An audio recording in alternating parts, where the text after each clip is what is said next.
Okay, we're sitting down now with Scott. We're going to watch the stock footage we filmed of you um, back in July, late July timeframe. And why don't you tell us where your facility was and where this would be filming as well? Um, that facility is near Hudson, Illinois, and it had been our main facility, and it still is a staging facility and maintenance facility for us. Okay, I'll probably turn the volume down a little bit here. Okay, and that was on the 29th of July, I think. We've had a really hot year. What problem did you have because of the heat and the lack of moisture? This year was unusual, and those conditions persisted, and there were more spider mites that were damaging primarily the soybeans this year, and they are a typical pest that is a bigger factor under those conditions. So you were applying pesticides this day? Yes, actually, it would be primarily a miticide because the spider mite is a mite. Okay. Yes. So something very specific for that pest. That is correct, yes. What was the kind of application? Was this a liquid application? Yes, it was. Okay. Is that typical for the July time frame? Well, what was not typical was spraying for mites. So, I mean, yes, we do a lot of liquid spraying at that time of year, and but this case it was for mites.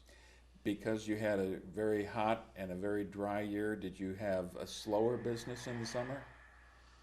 I wouldn't say slower. I would say more different, as opposed to primarily fungicides and plant health products. It has been more on the insect and mite side of things this past year. We were down only slightly on acres. So just about as busy as a typical year for you then. Yes. When you're flying here and you're doing these kind of operations, now we're actually going to see, I think, make a pass, and we've got plenty of this. What speed are you flying at this time? I was going approximately 160 mile an hour. Is that the optimal speed for you? For that airplane, it is, yes. Depending on which of my types of airplanes, it tends to be either 140 or 160 mile an hour. This was a pretty windy day from our perspective, and we were wondering if you were even going to be able to go out and do your work. What's the cutoff for the wind speed?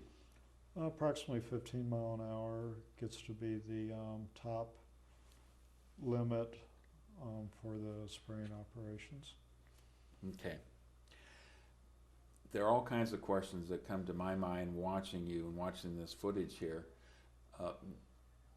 How wide a circle do you have to make, and what is there a standard pattern for turning around and coming back into the fields again?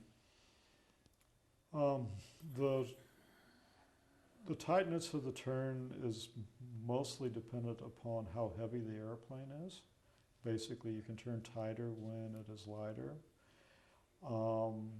I tend to like to do something called a racetrack pattern, where you're coming in at a different place, where you sort of split the fields in halves. Other things that make a difference are what kind of obstacles, particularly groups of houses that you need to turn around in your turns, or windmills if you have to turn between those. So there's a lot of factors, but basically the weight and the layout of the field and the obstacles dictate the type of turn and the pattern of it. I notice in this particular field, right, you got the edge of the field, you've got the road, and we're sitting on the opposite side of the road, at least we did eventually, and then you've got some electrical lines, and I would assume that's very typical for Illinois. Yes, it is, yes. And basically the height of the electrical lines make quite a difference in that particular field. It's a tall major line there, so that does impact your entry and exit out of the field, and it would require additional dress-up passes going parallel to them to get that part of the field treated. So the edge of the field, you would go parallel to the roads? That is correct, and I think if I recall right, I remember seeing you parked close to the end of that when I did a couple of those. Yeah, and then we were told by one of your employees that we might want to move to a different location. Yep. Do you usually start with those parallel runs, or do you finish off with those? Typically, I finish off of them because basically you can judge how close you're getting to the number of them as opposed to predicting how many it would take. So it is typically something you do at the end of the field. How close are you to the ground at this time? Oh, the wheel's about 5 foot off the ground. And how much do you like to clear the electrical lines and other obstacles? Just clear them. That's really all I'm concerned about, is that you clear them. So 1 foot is enough? Sometimes. I mean, typically you err on the positive and you're considerably over a foot, but I mean, obviously what you're working for is to clear them. Now, we already mentioned this is a fairly windy day. How much in the application like you had on a day like today would you expect your product to be drifting? Actually, it doesn't change it a huge amount. It may make a difference on what kind of buffers you need to leave for houses or people along the road, etc. But typically, once you get past a couple passes into the field, the drift is in the field anyway, and it doesn't change it very much, actually. Yeah, you can see that it's not blowing much at all. It looks like it's going It's laying straight down actually very well. My question, though, is at the beginning and the end of the runs, you're at a much higher elevation than at the most of the run. So that I would think there'd be more drift at the beginning and the end. Yes, but you do take that into account as far as when you turn on and off the spray. What's the hardest kind of field to actually do applications for? And I'm thinking about in terms of their the size, the configuration. Actually, I would say you hit on one of the two big factors. One, of course, is the size. The bigger fields tend to be more straightforward, but then the other thing that really complicates the fields are the number and types of obstructions. Trees around them, power lines through them or at the ends of them, or power lines you have to run under, or windmills you have to dodge and turn around. I mean, those are the types of things that really complicate the field spraying. And this is a good field. You can see the wind blowing the crop, so it's obviously a little bit of a concern at the time, I would think. But this is a good field because you've got this tree right in the middle of the field. Yes. And as we're watching from the distance, we kept wondering, okay, how close is he going to get to that tree? Obviously, you've got to clear it. Typically, you end up having to, instead of just jumping at it, come after it from both directions. And on the sideways, you can get real close. You can get your wingtip maybe 5 or 10 foot from it. So, on a hot day like you had today, is it different flying that aircraft? Are there upward wind currents or things that you have to be concerned about rather than a 70 or an 80 degree day? yes, the air tends to be rougher, actually a little bit less lift on a hot day like that, and that does impact the performance of the airplane and makes the turns wider and makes it so it takes more ground to take off from too. Are there other weather conditions you really have to watch out for? Weather conditions you still would fly, but it makes it a little bit more challenging? Well, I would say one of the things we often have to keep an eye on in the summertime, particularly or springtime, is whether there's thunderstorms brewing up. That, you know, some days look very similar, and a few of those days you end up having thunderstorm activity, and a few days you don't. Another thing is like the foggy, cloudy mornings, and when you have sufficient visibility to get going, and those are some of the things that are your typical watch out for. A typical Illinois summer, you'd have pretty high heat, but also very high humidity as well. Does that offer different kind of challenges? The humidity actually displaces some air, so it makes the air actually a little bit thinner. It probably actually helps on the spray laying down though when it is more humid. And you're correct, that is the typical conditions for Illinois in July and August. One of the things I can't help but think about when I'm watching you do this, there's an awful lot of precision in everything that's going on. But how do you know that you're not flying over the same piece of ground you just flew over in the last pass? Well, for one thing, you keep track of it. I mean, you notice that you're moving away from the building or the obstacles are slightly different. The real precise part of it, though, is via the GPS equipment, and it's down to about a meter accuracy that I'm using to do the spacing of the actual pass. And it is, well, there's a light bar, and you can actually see it while you are looking outside of the cockpit, and it is very precise as far as where that next pass will be. Is the width of the aircraft pretty much equal the width of the disbursement? It's probably about 70% of it. You actually spray a little bit wider than the wingspan typically. Okay. Tell us a little bit about the actual flying of it, the controls, and what all is involved with not just flying the aircraft, but keeping track of when you're dispersing and knowing where you're at and things like that. Well, it is a busy place. Obviously, you have to fly the airplane very precisely, and then you do have systems to manage, and you are manually turning the spray on and off at the ends of the field and accounting for drift concerns there. Basically, from one pass to another, you're advancing it. You're telling the GPS that you're ready for the next pass, and obviously you have to sort of preset it up on what type of pattern so it knows what you want for that next pass. In other words, you're not reprogramming it each time. It has sort of a set sequence of things to do. So you need to have that set up ahead of time, and then you give it a reference line, and it goes from there. Well, it almost makes it sound like the GPS system is navigating, it's determining where you go more than you are? Or are you actually under the controls? Or there's some kind of alarm system the GPS system will give you to make sure you're on track? Well, basically it's telling you where to go. It isn't controlling the airplane, and it's basically a left-right indication. And so no, it is not controlling the airplane. However, it's given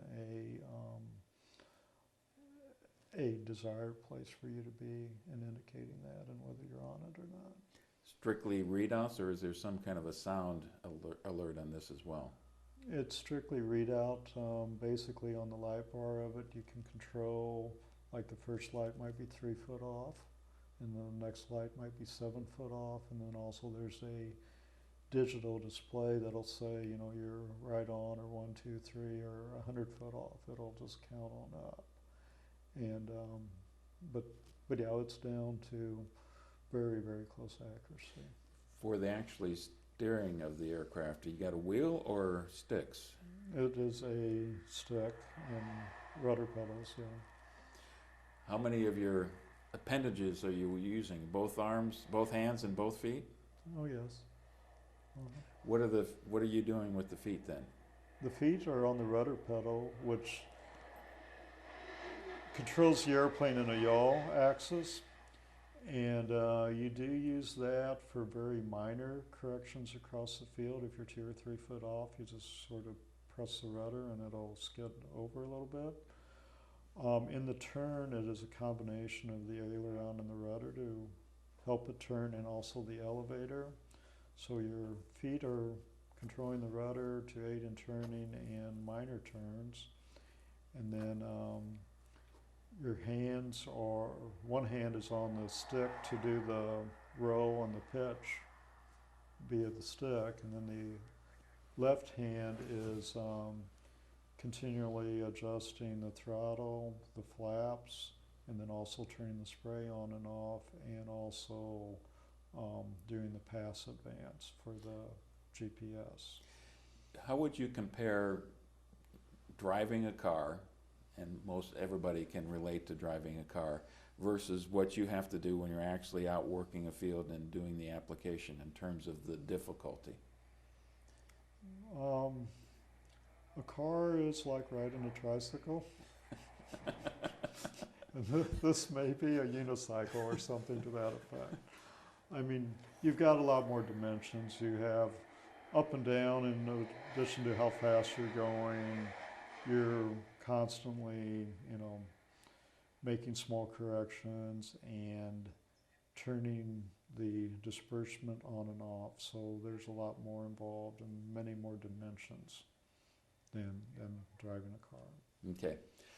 In Illinois, typically we have easterly winds, so it's blowing from west to east.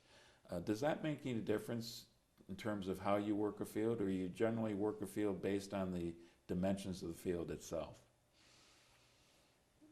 The wind is one of the big factors.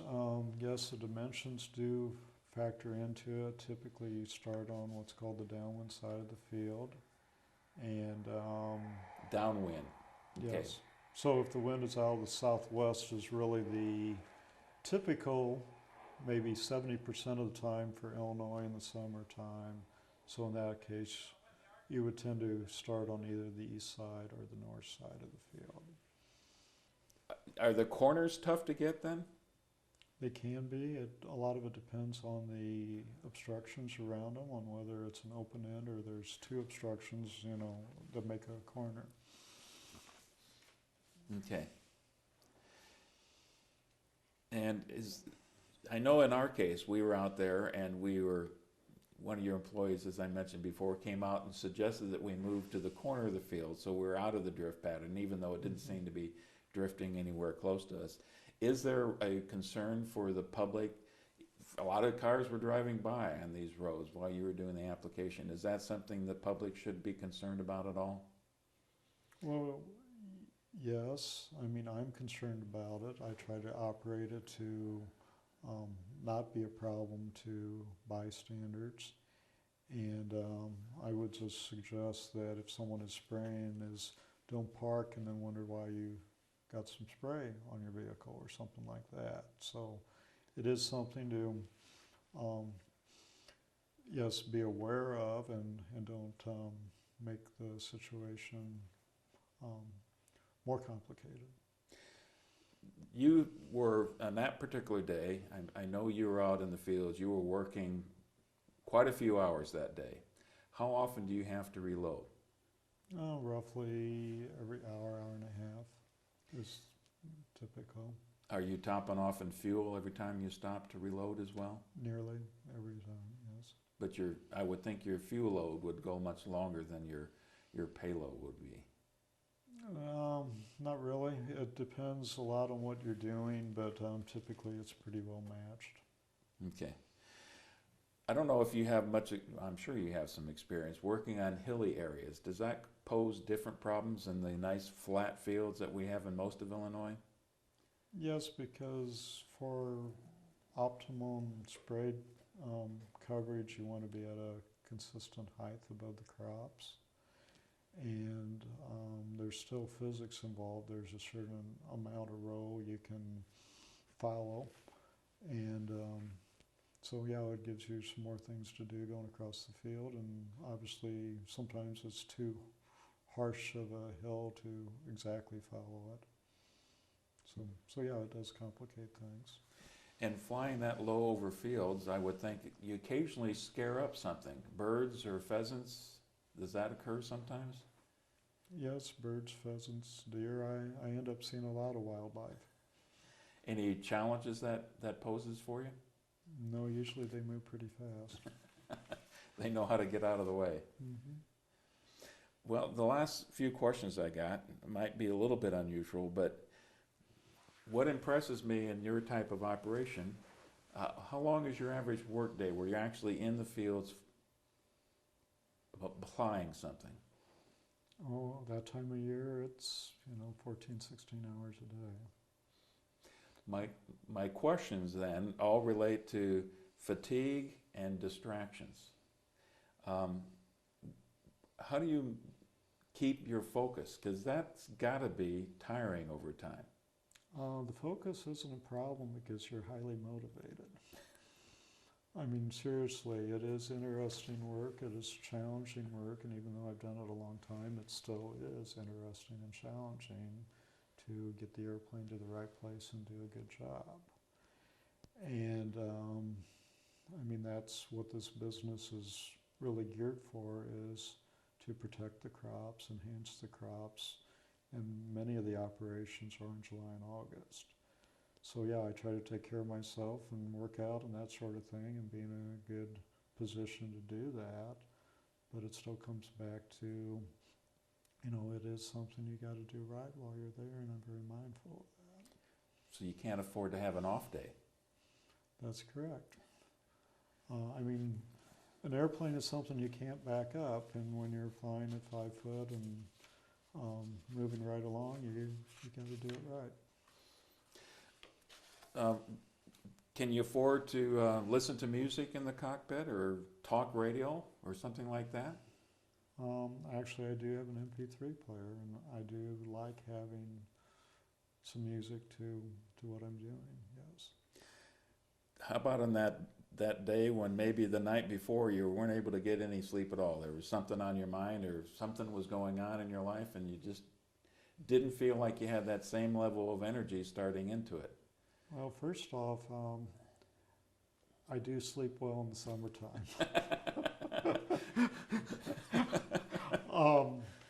Yes, there may be a day or two that, for one reason or another, I don't feel right about being there, and I've done this long enough to pretty well know when that is. But you do need to, get some rest and be prepared to do it. You've got others who are flying on your behalf in the summertime as well. Do you keep a close eye on them to make sure that they're physically and mentally up to doing the job when they first start? Yes, but I would also say it's a selection process on who I have working for me, that I want to have other experienced professional people. And obviously most people that have done this for 15, 20 years have learned a few things in that time and know that the time is short and you need to be productive. And, basically the short answer is I try to select for the right kind of people so I don't have to micromanage them. Okay. Are there any rules that you have or protocols you have about alcohol or drug use? Actually, our company does have those rules, and we do take that seriously. Also, there are FAA, which is a part of the Department of Transportation rules, also apply. So yes, that is a reality of that day and age, that you can't be, ignorant of that, but it really has not been a problem.